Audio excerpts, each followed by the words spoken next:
eu posso dizer que o programa de hoje vai ser dedicado principalmente nesse aspecto que eu acabei de falar, mas ligado com as nossas crianças. E eu tenho ao meu lado, é uma estreia, é um grande médico, eu posso dizer, um excepcional médico, um pediatra, que é o doutor Constantino Giovanni Braga Cartacho. Doutor, um nome muito importante aí, muitas famílias envolvidas e, principalmente, eu pesquisei, o senhor é um grande médico. Muito obrigado, doutor. Bom dia, eu que agradeço esses elogios por você feito, Fábio. Aproveito para dar bom dia a todos os seus ouvintes do programa Saúde Master. É um prazer imenso estar aqui representando tantos pediatras e representando a instituição que eu faço parte. Um programa, eu sempre costumo ressaltar, ele atinge assim, um nível de qualidade máxima, essa busca incessante, porque a gente tem grandes apoios. E está aqui na minha frente, está ao vivo, prestou toda uma assessoria, essa assessoria tão importante, tão necessária, que é a Carol Cassoli. Ela é da assessoria de comunicação e de imprensa da Unimed de João Pessoa, a qual também o doutor tem uma função que a gente vai observar a partir de agora na síntese curricular. A síntese curricular do doutor, que a gente não pode deixar de falar, as estreias, isso já é básico, já é habitual aqui no Saúde Master. Doutor, é algo de impressionar, viu, doutor? O senhor, é lógico, é formado em medicina pela valorosa Universidade Federal da Paraíba. Agora o doutor tem mestrado em saúde materno e infantil pelo Instituto Materno e Infantil de Pernambuco, que eu conheço. Morei lá há 4 anos, juntinho do shopping, na rua Pato Carapuceiro. Também o doutor Constantino tem doutorado em Medicina Tropical pela Universidade Federal de Pernambuco, uma grande universidade, professor associado da Universidade Federal da Paraíba, ex-presidente da Sociedade Paraibana de Pediatria, ex-membro do Comitê de Pneumologia da Sociedade Brasileira de Pediatria, aonde é associado, e na Unimed de João Pessoa, atenção, na Unimed de João Pessoa, o doutor Constantino, que está pela primeira vez aqui a meu lado, já atuou no Conselho Ético e Técnico e atualmente, atenção, é superintendente de recursos próprios pediátricos da Unimed de João Pessoa. E eu já perguntei a ele, está com muito recurso a Unimed, graças a Deus. Doutor, que currículo maravilhoso, doutor. Sensacional, doutor. Já estou empolgado e eu tenho certeza que o grande público também. Doutor, parabéns. Obrigado, obrigado. Eu tenho um prazer muito grande de gostar da vida de professor. Né? Já estou aí nessa vida desde 90. Né? E, para mim, é um grande orgulho fazer parte da Universidade Federal da Paraíba, onde atualmente também eu chefio o Departamento de Pediatria e Genética da Universidade.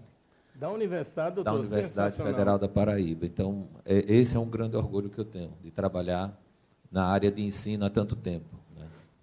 Dentro dessa ótica, eu sei que os pais agora estão ansiosos, por não dizer também preocupados. O doutor vai esclarecer, vai tirar dúvida, vai responder a perguntas. Aqui nós temos sempre o auxílio do Róbios, é o único programa no mundo, nós usamos a inteligência artificial. Essa inteligência artificial, ela é utilizada antes do programa e durante o programa. Por isso que a Paraíba, o Brasil, eu posso dizer até partes do mundo, já sabem que aqui temos dados precisos, dados exatos, por isso que somos acostumados a salvar vidas.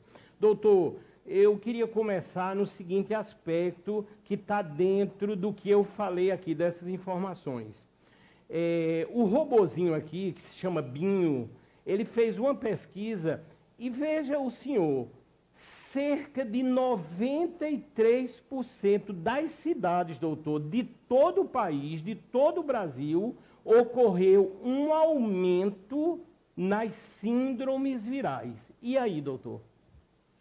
É interessante a gente ver que a gente sempre fala que a gente está num momento de transição epidemiológica. Então, a gente está tendo certas modificações, e explicações são várias para isso, né, em todo o mundo, isso perfaz não só o Brasil, mas todo o mundo, em que não só os agentes infecciosos estão mudando, mas também a forma de apresentação das doenças causadas por esses agentes.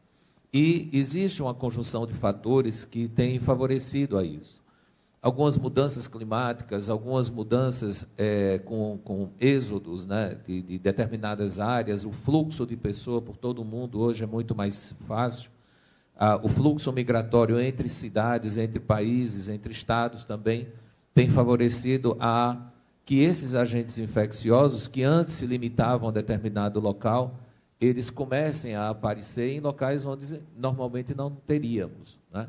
E algumas práticas da própria humanidade, num ponto em que a gente precisa realmente reforçar, existe uma situação em que determinadas doenças que nós já não tínhamos mais, elas estão reaparecendo.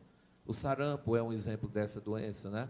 E isso se deve à descrença, vamos chamar assim, de alguns que têm disseminado essa ideia de que uma doença que não tem mais não precisa mais vacina. Que é o contrário, quando a gente só conseguiu acabar com algumas doenças exatamente pela utilização maciça das vacinas. As vacinas, né? Então, é um pensamento que nos faz regredir. E aí a gente começa a ver casos, por exemplo, de sarampo aparecendo novamente, quando normalmente não deveríamos ter mais esses casos. Doutor Constantino, o nosso tema que está aí aparecendo, sempre esse layout muito interessante, código QR, você aponta o seu celular e pode perguntar. O telefone, se quiser fazer uma ação direta aqui comigo, está aí, 98192, é bem fácil, 5555. E o tema, vamos dizer assim, central, repito, necessário e vital nesse momento, arboviroses e síndromes gripais, causas, tratamentos e prevenção. E a meu lado, já deu para notar, um médico extraordinário, num momento que vamos tirar inúmeras dúvidas. Inclusive, nesse momento, dentro da pesquisa, as interligações da maravilhosa internet, já vai aparecer aí um tema, ou um tópico, ou uma pergunta dentro deste contexto. Vamos ver o que aparecerá. Doutor, além de aumentar os casos, a gente nota, isso é nítido, o aumento se deu muito ou está se dando muito nesse contexto. Eu vou ler. Aumentam os casos de doenças respiratórias entre crianças. E aí, doutor? É uma verdade que essa época do ano é uma época propícia às doenças respiratórias, né? Nós tivemos 2 anos de isolamento social, nós tivemos 2 anos em que as crianças não frequentaram escolas, não frequentaram creches, não frequentaram berçários, e que houve uma retração da circulação em todas as áreas. E agora, com a liberação que nós estamos tendo, né, o normal, não acabou o Covid, nós simplesmente estamos numa fase de baixa desse vírus, de circulação desse vírus. O normal é que as aglomerações favoreçam o aumento dessas doenças respiratórias. Excepcionalmente, nós estamos vivenciando uma situação fora daquilo que seria a expectativa, porque novos vírus entraram em circulação, vírus que normalmente seriam de outras áreas, né, que não seriam comuns de se encontrar aqui na nossa região, eles começaram a aparecer e todo esse movimento epidemiológico favoreceu o aumento dos casos de doença respiratória entre as crianças, principalmente naquelas abaixo de 5 anos de idade.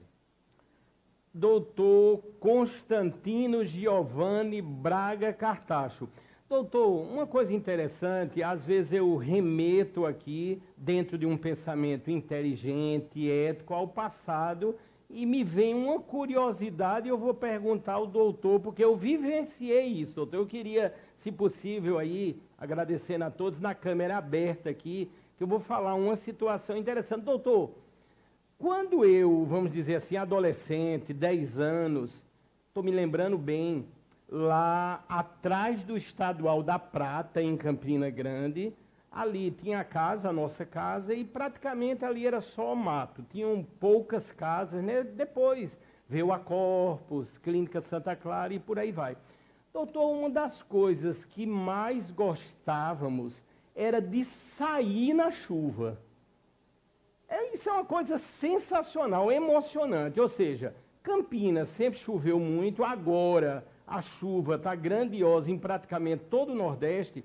A gente, guri, né, a gente chamava guri buchudo, né? A gente saía, doutor, na chuva, porque aquilo era sensacional. E não só isso, doutor. Acho que não tem muito o que a ver, mas eu estou me lembrando.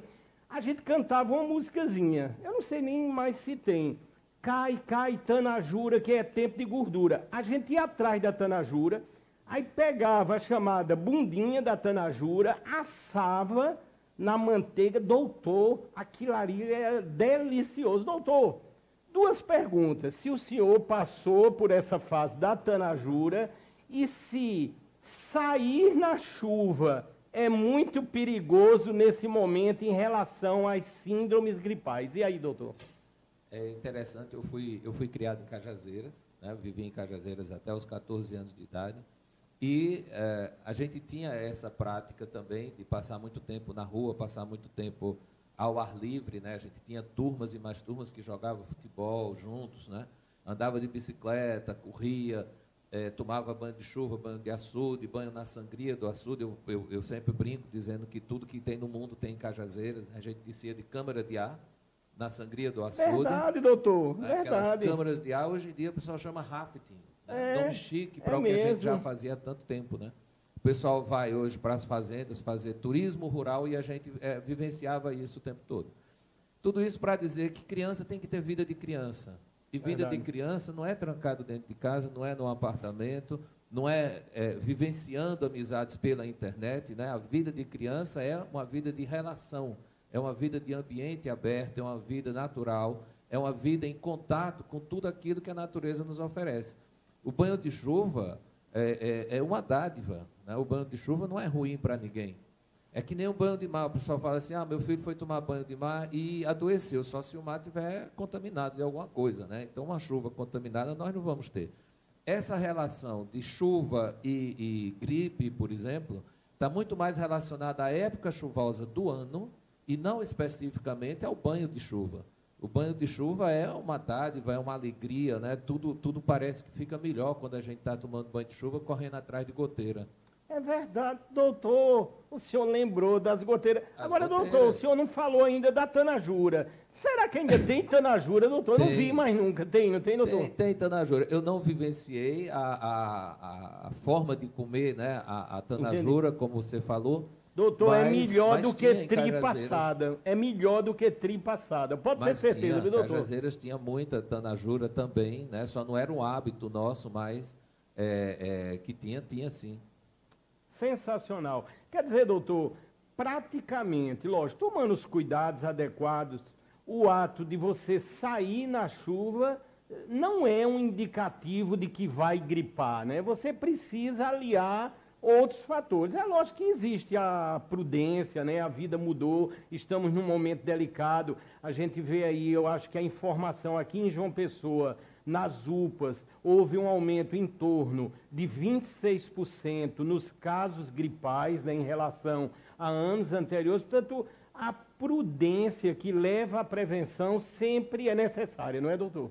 As atitudes preventivas sempre são melhores do que você tratar a doença. Né? Se a gente pode prevenir, acho que o correto é atuar de forma preventiva. Né? Esse aumento que a gente tem, eu volto a dizer, ele faz parte de uma conjunção de fatores, ele não vem sozinho. Né? Não é que houve uma grande modificação, o que nós mudamos foi o nosso estilo de vida. Nós vivemos hoje mais em ambientes fechados, né? Nós vivemos mais em ambientes de má circulação, e toda doença infecto-contagiosa, ela precisa de três coisas. Ela precisa de um agente infeccioso, ela precisa de um ambiente propício e ela precisa de um organismo também propício a adoecer. O que é que a gente chama um ambiente propício a adoecer? É exatamente aquelas pessoas que têm alguma doença, que têm baixa idade, que têm comorbidades, né? Que são mais propensas a se infectarem e a o seu organismo permitir que esse agente prolifere no seu organismo. Entre o agente e entre o hospedeiro, que a gente chama, que é o indivíduo, tá os fatores ambientais. E, principalmente para a doença respiratória, os fatores relacionados à ventilação, à circulação do ar, relacionados à quantidade de sol que aquele ambiente recebe. Então, esses fatores, em conjunção, é que vão ocasionar o aparecimento da doença infecto-contagiosa. Eu sempre quero agradecer, eu estou me lembrando aqui de um detalhe, eu quero até desejar, assim, muita saúde, né? O que o programa aqui propicia, eu sempre digo através da informação, mas eu notei uma coisa muito interessante. Nos hospitais, né, a gente tem uma experiência, eu estou muito ligado, né, eu vivencio, eu faço as pré-entrevistas, e foi muito interessante. Uma enfermeira, né, precisamente essa semana, ela disse, Fábio, quando começa o Saúde Master, nos quartos aqui, a gente já direciona, no caso específico, ou pelo YouTube, como está acontecendo agora, em TV Masterplay, ou então no canal 520 da Claro. Aí é interessante, muitas vezes o paciente ali, tá, o enfermeiro, os médicos, em algum momento, porventura, de descanso, é todo mundo ligado no Saúde Master. Portanto, a qualidade chegou num nível muito interessante e nós criamos um padrão que eu posso dizer único. Por isso que há essa interação natural. Dentro desse contexto, vamos ver o próximo tópico aí que o Carlos, o Alisson, o Rafael devem lançar aí na sequência para junto aqui com essa entrevista inédita, exclusiva com o doutor Constantino, possamos falar e esclarecer. Vamos ver o que aparecerá. Arboviroses e síndromes gripais por conta do retorno à escola. Doutor, isso sempre gera uma polêmica muito grande, né? Se falou muito nessa semana. A volta à escola, consequentemente, os casos cresceram, mas a gente tem que entender. Imagina se não voltasse à escola, porque já há mais de 2 anos, praticamente, sem escola. As pessoas têm que voltar à escola. Doutor, como o senhor vê essa relação, essa colocação? Qual a análise precisa do senhor? Nós temos aí 2 situações. Arboviroses são doenças, geralmente virais, que têm como transmissor o mosquito. Esse mosquito, normalmente, ele vivia em áreas de mata. O principal deles, o Aedes aegypti, né, que é o mais conhecido, que é responsável pela transmissão de 2 doenças e uma terceira menos comum, que seria a dengue, que seria a febre amarela e que seria a chikungunya, né? Então, nós temos 3 agentes infecciosos que são transmitidos por um único mosquito transmissor. Então, quando a gente fala em arbovirose, obrigatoriamente a gente está falando de ambiente. Ambiente que o ser humano cada vez mais está invadindo, que é o ambiente do mosquito. Esse mosquito ele não tem uma capacidade de voar longas distâncias, então ele precisa estar muito próximo do seu hospedeiro para que ele possa, ao picá-lo, causar a infecção. Então, quando a gente fala do retorno às aulas, a gente fala de criação de um ambiente propício à disseminação de doenças que são por via aérea, como é o caso das síndromes gripais, e vários vírus são relacionados a isso, e também a propensão à transmissão de doenças em que você tem um mosquito, porque ele pode picar uma criança, picar outra criança, uma terceira criança, e com isso ir disseminando. E mais importante do que isso, é nós lembrarmos que as arboviroses nos trazem uma responsabilidade como pessoa muito grande. Nós vivemos em comunidade e nós temos que nos preocupar com o outro e nos preocupar com o ambiente que nós criamos para o outro. Então, as medidas educativas de não deixar água parada, de não deixar objetos que possam acumular água destampados ou voltados para cima, o cuidado com plantas, tudo isso é nossa responsabilidade. Nos diz respeito a nos preocuparmos com o ambiente em que a gente está vivenciando. E todos nós sabemos quais medidas são essas. Então, não seria necessário, né, esse termo necessário do ponto de vista geral, né, não seria necessário a gente estar repetindo medidas educativas que a gente já sabe ao longo do tempo que não deveríamos tomar, que não deveríamos ter mais. Então, nós não deveríamos ter, hoje, um aumento de arboviroses, como nós estamos tendo, quando as medidas de prevenção são medidas que são conhecidas de todos e que nos trazem essa responsabilidade. A responsabilidade nossa, pessoal, com a comunidade em que a gente vive. Então, a arbovirose não deveria estar aumentando tanto se nós observássemos essas medidas. Já as síndromes gripais, por conta desse ambiente de vivência que nós temos, principalmente em escola, normalmente nós vamos ter sazonalidades. Períodos de chuva, períodos de frio, nós vamos ter mais doença respiratória. Isso é o que a gente espera. É interessante, viu, doutor Constantino? São inúmeras as perguntas, as pessoas interagindo. Eu quero fazer aqui algumas colocações, né, até familiares. Agora, a minha irmã, a Érica César, está agora ali, está um friozinho em Lagos ali. Quando você vem na metade, o condomínio, lá junto com o Evandro Palhano, que, vamos dizer, com a grande equipe, criou aquela estrutura única. Ali é maravilhoso, ali em Lagos, e ela está nesse momento interagindo. Eu tenho também o meu sobrinho, o Diego, a esposa também, a Camila, o Eduardo, que eu sou tio-avô. Eu sou meio estranho para essas palavras.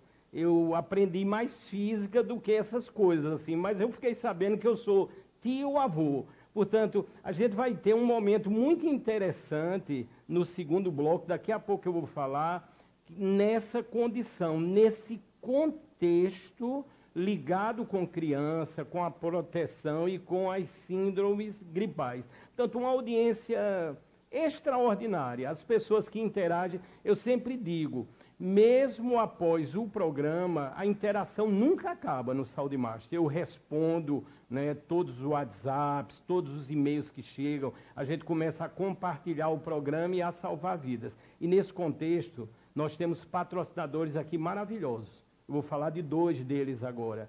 Um é a ArcMaisMed, está aparecendo aí. A ArcMaisMed tem uma especialidade que eu posso dizer única. É o que chamamos de arquitetura clínica hospitalar. As arquitetas responsáveis, a Vanessa Marinho e a Rosivânia Freitas, elas projetam ambientes de excelência.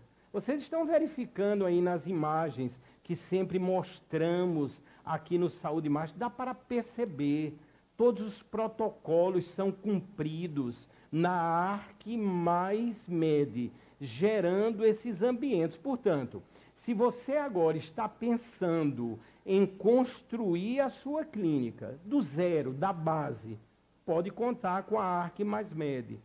Mas se você quer fazer apenas uma adequação, a ArcMaisMed também está à sua disposição. Se é para construir um hospital, não importa. Elas já projetaram hospitais. Elas têm estruturas, projetos espalhados por toda a Paraíba e em vários locais do Brasil. Estão aí as 2 arquitetas a qual me referi, são pessoas extraordinárias, além de tudo, a Rosivânia Freitas e a Vanessa Marinho, teve um bebezinho agora, recentemente, é a coisa mais linda do mundo.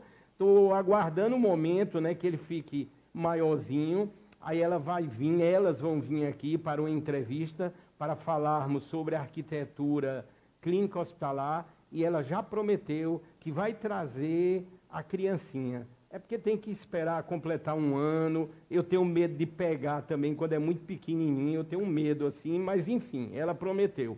Se quiserem se comunicar com a ArcMaisMed, está o telefone aí, 9, o DDD é daqui, da Paraíba, 99332-3002.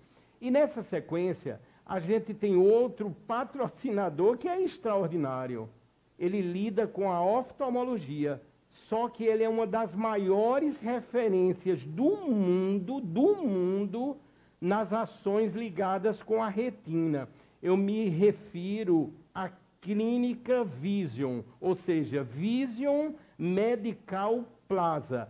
O médico a qual eu me referi é o Dr. Ricardo Azevedo. Portanto, vocês vão ver em imagens agora, a Clínica Vision fica aqui em João Pessoa, mais precisamente na Epitácio Pessoa, e lá vocês vão contar com uma estrutura num padrão internacional, que ele aprendeu na Johns Hopkins, nos Estados Unidos, onde é pós-doutorado. Aí está a foto da clínica, está o médico aí, está o telefone, doutor Ricardo Azevedo. E se você quiser fazer as suas consultas de rotina ou cirurgia, ele tem lá os centros cirúrgicos mais avançados, é realmente sensacional. Eu conheço, é só entrar em contato pelo WhatsApp também, 988025225. Vamos continuar aqui com o doutor Constantino, nessa entrevista esclarecedora, num momento altamente propício, e já vai ser colocada uma próxima tela com dúvidas, com argumentações para o doutor Constantino, com sua imensa sabedoria, falar. Diz aí: crianças e bebês aguardam na lista de espera por leitos de UTI em Pernambuco. Doutor, é um fato triste, e eu vou explicar por que eu fiz essa colocação. A gente sempre aqui tem um intuito, é óbvio, não é de fazer alarde, de levar o pânico, nunca tivemos, mesmo nas épocas críticas ou agudas da Covid. Mas, doutor, eu faço a seguinte pergunta ao senhor: podemos passar, me refiro à Paraíba, a nossa querida Paraíba, podemos passar por uma situação como essa? E aí, doutor? Essa situação em Pernambuco é uma situação que deriva de um histórico, né, em que a visão do cuidado com a criança, ela sempre foi, de certa forma, um pouco, vamos chamar, negligenciada. Isso decorrente de vários fatores. Desde que eu era presidente da Sociedade de Pediatria aqui da Paraíba, a gente já tinha, naquele período, né, um grande movimento para que se aumentasse o número de leitos de UTI pediátrica. À medida em que a tecnologia é aplicada de forma adequada, né, no pré-natal, a gente tem uma sobrevida maior de criança. Mesmo as crianças prematuras, hoje, elas têm uma sobrevida maior.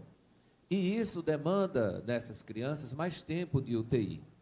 A UTI neonatal, de uma forma em geral, né, e aí nós estamos falando de serviços públicos e privados, a gente tem uma carência de leitos e má distribuição desses leitos no Estado. Quando a gente fala em criança maior, criança que passa desse período neonatal, e principalmente, volto a me referir a essa época do ano, e que nós temos mais doenças respiratórias, há uma demanda maior por atendimento em UTI em função da própria doença. As bronquiolites, por exemplo, as sibilâncias, a asma, a pneumonia, elas derivam, em algumas crianças, a necessidade do atendimento hospitalar. E, numa pequena proporção de casos, o atendimento em ambiente de UTI. Se nós formos colocar a assistência que é dada a esses pacientes aqui na Paraíba, nós temos um número de leitos razoável. Não é o adequado, mas é um número de leitos que pode suprir essa necessidade, exceto em situações extraordinárias. Eu trabalho hoje, represento hoje uma instituição, né, a Unimed, como foi citado aqui, e nós estamos plenamente preparados para esse atendimento. Nós temos profissionais extremamente capacitados, nós temos um ambiente extremamente preparado para esse atendimento e também um investimento em tecnologia que nos permite dizer que hoje nós temos uma das melhores UTIs, juntando todos esses fatores do Nordeste para esse tipo de atendimento. E é uma UTI que também recebe pacientes de fora, de Pernambuco especificamente. A gente tem uma demanda de pacientes, principalmente de Caruaru, que vem tratar aqui, né, conosco. Então, nós estamos preparados para essa demanda, com toda certeza. mas nós ainda vivenciamos, principalmente na estrutura pública, um número de leitos reduzidos para a nossa necessidade e uma má distribuição desses leitos, pois eles se concentram geralmente em capitais. E essa situação de Pernambuco é uma situação real, não é a nossa realidade, mas é a realidade de Pernambuco, em função dessas duas situações, número de leitos e má distribuição de leitos. Doutor, uma coisa muito interessante, eu conheço bem o que eu vou falar. No caso da Unimed de João Pessoa, né, que o doutor faz parte aí, como ressaltamos, e o doutor também acabou de falar, nós temos lá o Tom, o robô. Esse mesmo robô aqui que utilizamos a nível da inteligência artificial no decorrer do programa. E, doutor, a gente sabe que até o Tom tem sido usado na parte pediátrica, né? Vocês têm um hospital, ou seja, um local só destinado às crianças, e isso tem ajudado muito na qualidade, na recuperação. Doutor, eu queria que o senhor falasse um pouquinho dessa experiência tecnológica da Unimed de João Pessoa, né? Uma experiência única, eu posso dizer, e já mandando um abraço aqui ao doutor Walter Ramalho, né? Ao amigo, ao sensacional, ao extraordinário, está fazendo um trabalho maravilhoso, sabemos, à frente da Unimed de João Pessoa. Doutor Walter, um grande abraço ao senhor. E aí, doutor? Nós vivenciamos essa experiência desde a época do Covid, onde ele foi extremamente útil no momento de isolamento do paciente. O paciente com Covid ele necessitava de um isolamento até de certa forma cruel, porque é uma situação extra, é uma situação que foi vivenciada num clima, vamos chamar assim, de guerra. Quem teve a oportunidade de vivenciar o dia a dia do Hospital da Unimed durante esse período, viu o grande trabalho que foi feito, todos os investimentos de pessoal, todos os investimentos de equipamentos, o que saiu de mais moderno, a gente teve a oportunidade de utilizar, e o Tom faz parte disso daí. O Tom ele veio não só para nos auxiliar na assistência a esses pacientes, nesse momento crítico, aliviando essa situação de isolamento, mas também eles nos trouxe uma felicidade muito grande quando a gente vê como a criança interage com esse equipamento, como a criança interage com essa tecnologia. E quando o Tom entra no quarto, levando, por exemplo, nós já vivenciamos, levando a refeição da criança, por exemplo, né? E interagindo com essa criança, chamando essa criança pelo nome, né? É muito bonito ver o brilho que essa criança tem no olho. E ele nos permite reduzir aquilo que a gente chama de hospitalismo. O hospitalismo é toda a situação emocional que a criança vivencia por estar fora do seu ambiente, estar fora da sua casa, fora do seu quarto, fora da sua possibilidade de dispor dos seus brinquedos, da sua a refeição, aquela refeição que ela está acostumada a ingerir, e está numa situação de agressão, em que há necessidade de você colocar um soro, de você fazer medicação com horário específico, acordar durante o sono e etc. Então, toda essa vivência gera aquilo que a gente chama de hospitalismo. E o Tom, ele faz uma relação muito próxima da criança e traz para a criança grandes descobertas.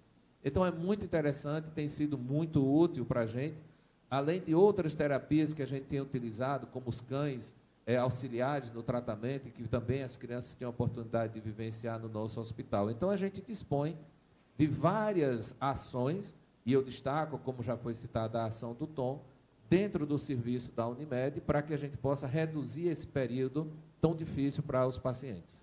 Eu quero agradecer imensamente a audiência, é uma loucura nesse momento, eu sempre digo, é uma chuva de perguntas, e está chovendo também aqui em João Pessoa. Doutor, é uma pergunta aqui, veio pelo YouTube, do Guilherme Nascimento. Ele pergunta se a Unimed já está preparada para os possíveis ou para os casos de hepatite. E aí, doutor? Já, a situação da hepatite, principalmente na criança, ela é uma situação que a gente vivencia com uma certa frequência, porque a hepatite é a inflamação do fígado, mas que tem na criança, como principal etiologia, as doenças virais. Então, Alguns vírus, como o vírus da hepatite A, B e C, principalmente o A e B, são os mais comuns. Essa situação que nós estamos vivenciando hoje, de casos de hepatite com evolução grave, evolução rápida, alguns casos necessitando de transplante, é uma situação de insuficiência hepática. E a insuficiência hepática, para quem vivencia terapia intensiva, ela é, de certa forma, comum de se encontrar. Então, os nossos profissionais e o nosso ambiente, ele está extremamente preparado para essa situação. Além de nós termos nos quadros da Unimed hepatologistas que são requisitados e que são solicitados naquela situação diferenciada. Então, o cuidado que a gente vai ter com esse paciente dentro do contexto da terapia intensiva, ela já é vivenciada e ela já nos traz uma grande experiência para lidar com novos casos que possam aparecer.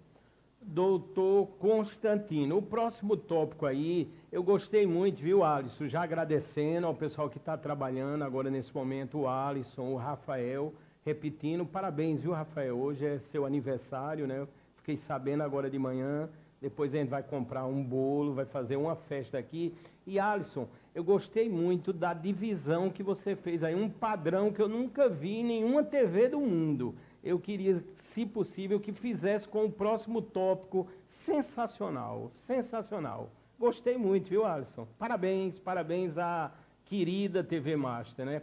Brasil tem recorde de mortes por gripe. Doutor, isso procede realmente nesse momento? Eu encontrei na minha pesquisa muita informação desencontrada. Por que eu acho isso, mas o senhor vai dizer com tamanha propriedade? Eu acho que os números no Brasil ainda não são tão unificados. Você tem, por exemplo, valores ou números ou percentuais que vêm da rede pública, que vêm da rede privada e por aí vai. Mas eu encontrei muito essa informação. O que o senhor tem a dizer? A gripe, por si só, no indivíduo normal, ela não leva à morte. O que vai causar a morte, no caso da gripe, são as complicações advindas dessa gripe. E, em criança, principalmente, são complicações relacionadas ao trato respiratório, mais comumente a bronquiolite, mais comumente a sibilância causada por vírus, o que é diferente da sibilância causada por alergia, é uma outra situação, e a complicação relacionada à pneumonia, que é a menos frequente. Quando a gente tem o maior número de casos de gripe, a gente tem o maior número de casos de bronquiolite, a gente tem o maior número de casos de otite, de amidalite, de sinusite, de pneumonia e de chiado, de sibilância. Então, falar em que nós temos um recorde de mortes por gripe, na verdade, não condiz com aquilo que a gente vivencia.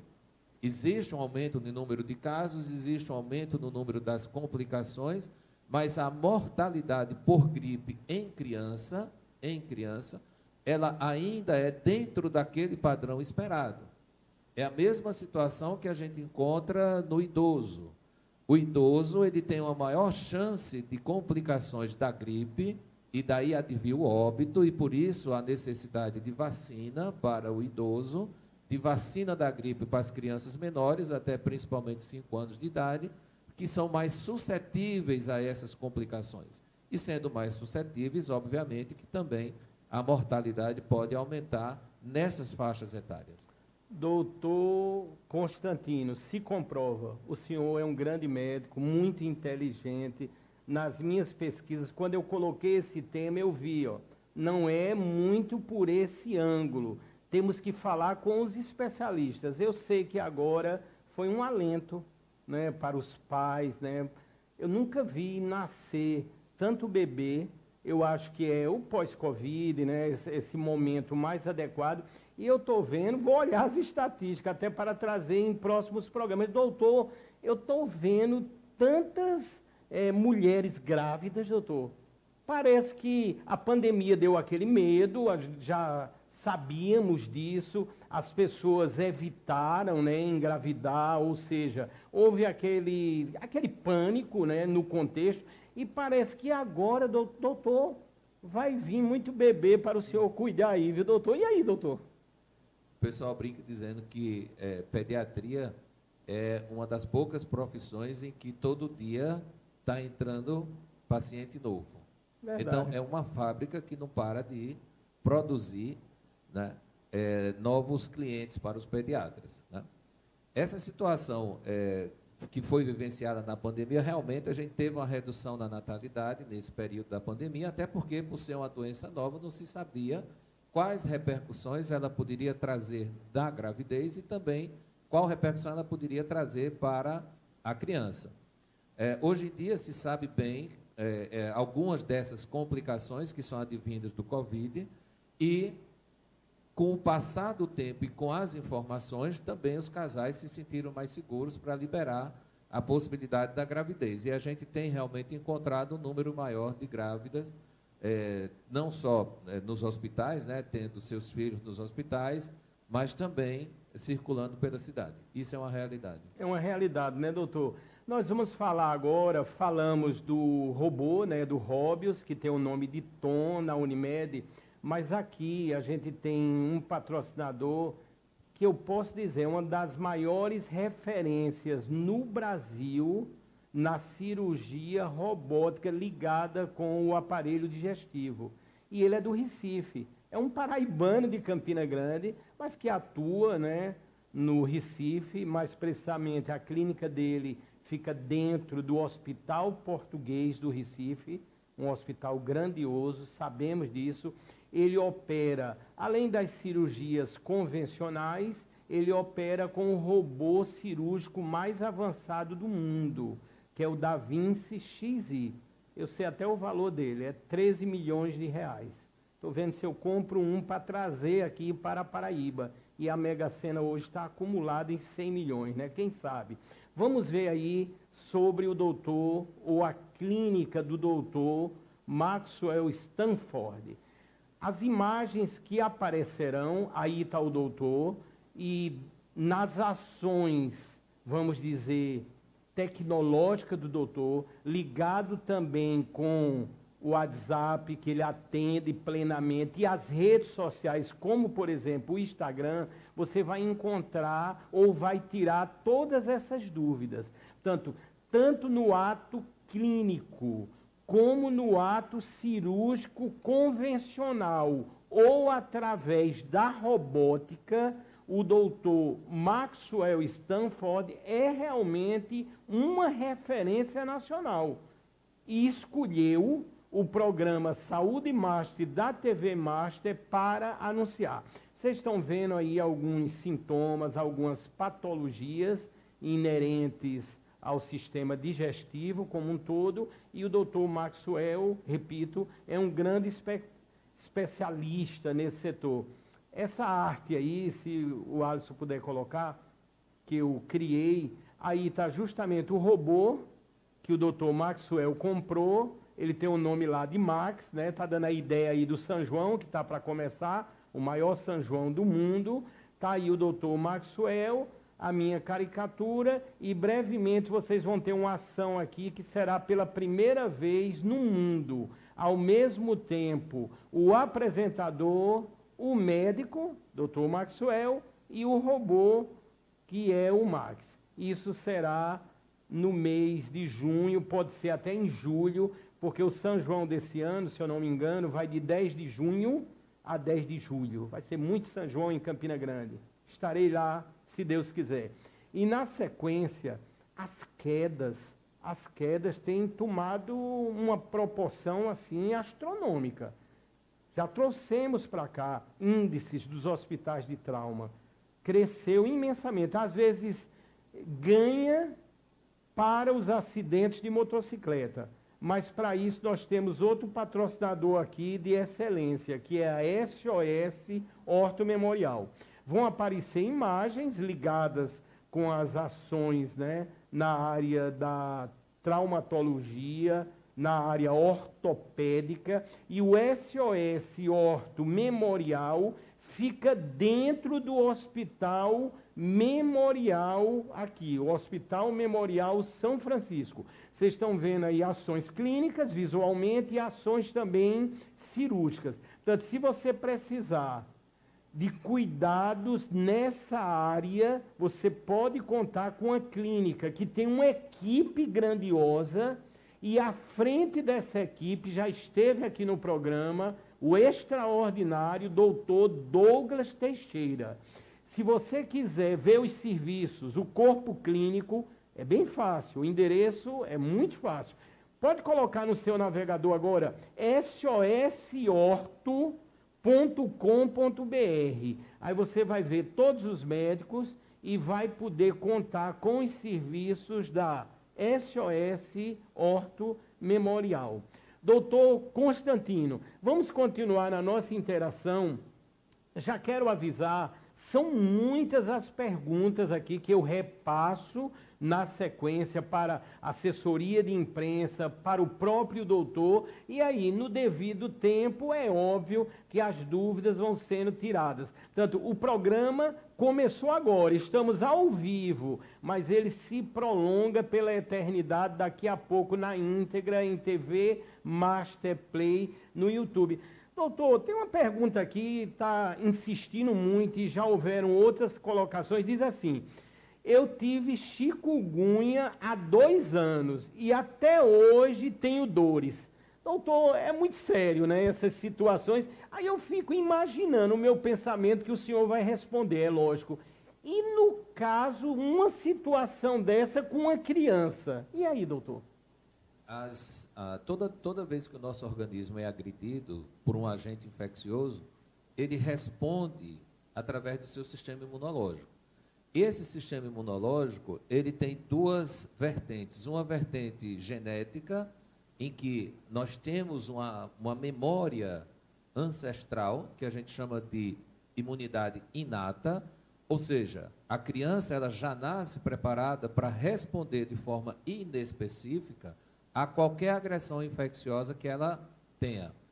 Mas a natureza foi tão boa com a gente que nos permitiu que esse sistema imunológico crie memória. A gente chama memória imunológica.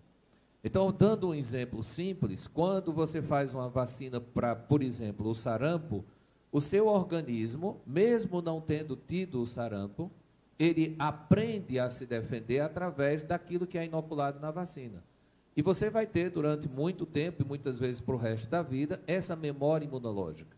E numa situação futura, o seu organismo sabe como se defender rapidamente e de forma específica àquele agente infeccioso.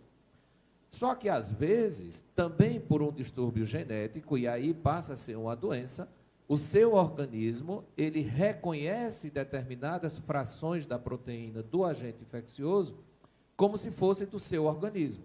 E passa a gerar aquilo que a gente chama de doença autoimune. Ou seja, quando a célula do seu organismo passa a agredir células também do seu organismo. Então, é o sistema imune causando doença. Isso é uma disfunção. No caso da chikungunya, existe uma relação muito próxima entre determinados componentes do vírus com componentes de células. Pessoas que são predispostas geneticamente a reconhecer essas proteínas como se fossem as mesmas, vamos chamar assim, são propensas a ter o que a gente chama de reumatismo crônico pós-chikungunya. Então, elas passam a ter sintomas reumatológicos, os mais comuns, as dores articulares, mas existem outros, né? E que vão se prolongar ao longo do tempo, gerando a necessidade de tratamento, né? Nas crianças, nós encontramos também essa situação, mas não tanto quanto no adulto. Talvez até porque a criança ainda está desenvolvendo o seu sistema imune. Mas é uma situação relativamente comum, principalmente na chikungunya. Doutor Constantino, são inúmeras as pessoas, é incrível o que está acontecendo aqui, elogiando a condução do programa, né, elogiando a sabedoria, os esclarecimentos que o senhor está trazendo aqui, né, nesse sábado chuvoso em João Pessoa, creio que em Campina também, vários locais do Nordeste, estamos esclarecendo, tirando dúvidas. E é apenas o primeiro bloco do programa Saúde Master. Eu já quero avisar, as pessoas já ficam aqui ansiosas. Eu também nasci de 8 meses, né? Eu gosto de falar logo, decidir logo. No segundo bloco de hoje, a gente vai seguir nessa linha. porque pela primeira vez aqui eu vou ter, já está nos nossos estúdios, a doutora Ana Amélia, e ela é pós-graduada em fisioterapia neonatal e pediátrica. A gente vai seguir a mesma linha no âmbito da fisioterapia. Portanto, sensacional o programa Saúde Master de hoje, né? Estamos nos adequando ao momento e isso faz com que venhamos a salvar um número maior de vidas através da informação. Doutor Constantino, doutor, estão elogiando tudo, até o bottom que o senhor está, estão elogiando. Doutor, que coisa linda, doutor. É da Unimed, logicamente, né? Unimed é um orgulho, né? Eu pertenço à Unimed já há muito tempo, já tive a oportunidade de participar em vários setores da Unimed, e sempre que a gente pode ajudar, né, a gente sempre está disposto a ajudar. E houve uma solicitação para que a gente viesse com essa Covid, né? A gente teve que tirar a pediatria de dentro do Hospital Alberto Urquiza de uma forma relativamente rápida para abrir espaço para o atendimento de adultos com Covid. E o nosso planejamento, que já era um hospital pediátrico, teve que ser antecipado e nós tivemos a oportunidade de montar rapidamente uma estrutura que está atendendo de forma adequada a essa necessidade que a gente tem. E, nesse intermeio, eu fui convidado pelo Dr. Walter, pelo Dr. Petrucci, a compor essa equipe e muito me orgulho de hoje estar à frente de um grupo de trabalho extremamente dedicado, extremamente reconhecido na sua capacidade, que compõe toda a equipe de saúde hoje do Hospital Pediátrico da Unimed. É importante a gente ressaltar que dentro dessa estrutura nós estamos promovendo uma reforma dentro desse hospital que vai aumentar a nossa capacidade de atendimento. Nós estamos favorecendo a telemedicina também dentro da Unimed, que é extremamente importante. Eu sei que você gosta muito de tecnologia. Com certeza. E a telemedicina hoje se reveste de uma importância muito grande, não só para diagnóstico, orientação, tratamento, acompanhamento de pacientes. E nós temos hoje uma estrutura dentro da Unimed, que em breve será ampliada também, para atendimento de pediatria na telemedicina. Ele já existe, já funciona, e como eu disse, vai ser ampliada brevemente, e que permite que aqueles casos que são leves, casos que são passíveis de acompanhamento domiciliar, assim seja feito. Então, a gente recomenda o acesso à telemedicina dos nossos usuários. E eu volto a dizer que eu tenho muito orgulho de fazer parte desse grupo da Unimed. O senhor literalmente veste a camisa e coloca o bottom, e eu acho isso de máxima importância, né? E a Unimed, nós conhecemos, né? Já trouxemos profissionais extraordinários, né? O senhor falou agora no amigo, né? O doutor Petrúcio Sarmento, incrível, né? Um médico, né, que na área da pneumologia opera inclusive com robô, é extraordinário. A equipe que o Dr. Walter, né, vem formando aí, né, vem se adequando, tem dado um show na administração e salvando vidas sempre, com certeza. Nós vamos a mais um tópico agora, já estamos quase no final, atenção, apenas do primeiro bloco aqui ao vivo. Mas esse tópico eu faço questão que o Alisson, o Rafael coloquem aí, porque foram muitas as perguntas e o doutor vai dar o esclarecimento. É o momento que se encerra o primeiro bloco, aí vamos ter um intervalozinho comercial e aí iremos para a segunda entrevista de hoje. Mas vamos colocar aí a próxima informação. Diz assim, doutor, quais seriam ou quais são as doenças mais comuns na infância? E aí, doutor? Quando a gente fala em doenças mais comuns na infância, a gente remete a uma situação que eu vivenciei, que você deve ter vivenciado também, que os nossos pais diziam que todas as crianças tinham que adoecer cedo para se proteger no futuro. Verdade, doutor. Então, a gente tinha, eu me lembro quando uma prima minha teve cachumba, né, a famosa papeira, né? A minha mãe me colocou em contato com ela para que eu adoecesse naquele momento, para depois não adoecer mais dessa afecção. Então, houve uma mudança muito grande nas doenças mais comuns da infância, e aí eu volto a me reportar às vacinas. É extremamente importante que a gente entenda o quanto que a vacina é necessária e o quanto que é necessário se manter o calendário de vacina ativo, porque nós deixamos de ter sarampo, nós deixamos de ter cachumba, nós deixamos de ter catapora, que eram as chamadas 6 doenças da infância, né? A primeira doença, a segunda doença, a terceira doença. Com o advento das vacinas e a redução dessas, que eram as doenças mais comuns, hoje a gente vivencia, por exemplo, a síndrome mão-boca-pé, causado por vírus que são próprios do trato digestivo, os chamados enterovírus, e que tem uma porta de entrada pela cavidade oral. Por isso que eles dão aftas, dão estomatites, como a gente chama. Esse nome estomatite não tem nada a ver com estômago, é por conta da mucosa da boca. É comum os pais dizerem, quer dizer que o problema é do estômago? Não. Então, a porta de entrada é a cavidade oral, mas daí eles causam exantemas, que são aquelas manchas vermelhas na pele, e lesões pequenas que são localizadas na mão, nos pés e na nádega, daí o nome síndrome mão, boca, pé e nádega. Outros agentes infecciosos também, que são capazes de causar doenças que hoje são mais comuns, né? São outros vírus, como metapneumovírus, bocavírus, todos eles relacionados ao trato respiratório e o trato digestivo. No período neonatal, são as doenças próprias do prematuro, doenças próprias da criança pequena, que geralmente são bacterianas, e que também podem ser evitadas com algumas vacinas e com os cuidados adequados no pré-natal. É importantíssimo que a gestante entenda o valor do pré-natal para que ela possa se cuidar e prevenir as doenças no seu filho. Hoje, a gente tem inúmeras doenças que podem ser evitadas com essas medidas. E num grupo de criança maior, a gente vai ter as doenças de vias aéreas, como as otites, as sinusites, as amidalites, como doenças comuns. E aí, tendo como etiologia algumas delas os quadros virais e outros os quadros bacterianos, que aí sim teria necessidade de uso de antibiótico. Então, eu chamo muita atenção que muitas das doenças na criança não precisa do antibiótico para ser tratado. Deixe o seu médico diagnosticar, deixe o seu médico propiciar um melhor tratamento para o seu filho.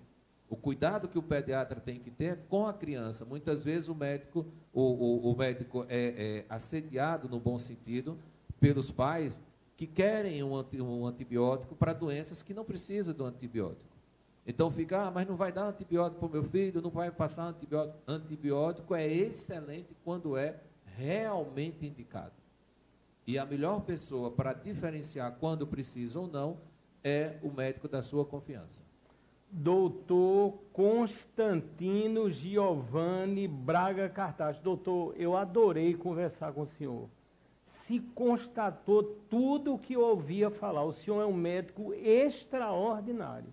O que as pessoas estão dizendo aqui, a informação diferenciada que o senhor levou ao nosso público, realmente é motivo de muito orgulho. Doutor, o senhor fique muito à vontade para as palavras finais. Creio, estão perguntando muito aqui se o doutor tem a clínica, onde é que ele atende, se for na Unimed ou se for sem ser pela Unimed, como é que eu contrato particular o doutor. Doutor, o senhor fique muito à vontade e daqui a gente só tem que agradecer. Muito obrigado, viu, doutor? Eu que agradeço o convite, o espaço, né, oferecido para que a gente possa conversar, para que a gente possa discutir sobre assuntos e trazer informação. O ato de educar é um ato que deve fazer parte de todos nós e principalmente aqueles que lidam na área de saúde, né? Já dizia o doutor Fernandes Figueira do IMIP, né, que toda consulta é um ato educativo. Então, a gente não deve perder a oportunidade de educar, de ensinar, de mostrar os caminhos, no caso da criança, mostrar os sinais de gravidade, quando que o pai deve procurar um serviço de saúde, quando ele deve achar ou identificar no seu filho sinais de que as coisas não estão andando bem. Por uma questão própria de ética, me permita colocar que não gostaria de fornecer informações. Não há problema, doutor. Me permita. Vai nas redes sociais que encontra, né, doutor? Eu acho que a oportunidade é muito mais para que a gente eduque, para que a gente reflita sobre a saúde da criança e que a gente possa trazer mais ato educativo, tá certo? Então, eu me reservo a isso por uma questão mais ética. E eu gostaria de me referir, por fim, a todos os pais que hoje têm a oportunidade de vivenciar essa situação com tantas informações que a gente tem, muitas delas, às vezes, com pouco filtro, né? O que leva muito a alarde, que confie no pediatra do seu filho, que confie no médico a quem você está entregando o maior bem que você tem na vida, que é o seu filho. Quando a gente se torna pai, a gente se torna uma outra pessoa. E a gente passa a ter uma responsabilidade muito grande sobre essa criança. E muito maior ainda é a responsabilidade do pediatra no bem cuidar do seu filho. Então, confie no pediatra do seu filho, confie que ele é capaz de lhe orientar da melhor maneira e ele é capaz de conduzir a saúde do seu filho da melhor maneira possível, principalmente nos atos de prevenção. Prevenção dos distúrbios nutricionais, emocionais e também de doenças. Então, eu fico aqui agradecido pelo espaço. Doutor Constantino Giovanni Braga Cartacho, muito obrigado. Eu quero agradecer mais uma vez, está aqui na minha frente, né, a assessoria de imprensa e comunicação da Unimed de João Pessoa, a Carol Castoli. É paulista, né, Carol? É uma paulista aqui, logicamente, criou todo um amor, está aqui na nossa querida Paraíba. Também a produção do programa da Verônica Amorim e tivemos um primeiro bloco extraordinário. Vamos para um pequeno intervalo comercial exclusivo dos nossos patrocinadores e no segundo bloco, atenção, outra estreia, vou ressaltar mais uma vez, a doutora Ana Amélia, vamos falar sobre a fisioterapia para as crianças, os bebês, os prematuros. Vamos seguir a linha hoje necessária. Vamos salvar mais e mais vidas. É daqui a pouquinho, depois do intervalo comercial. Não saiam daqui.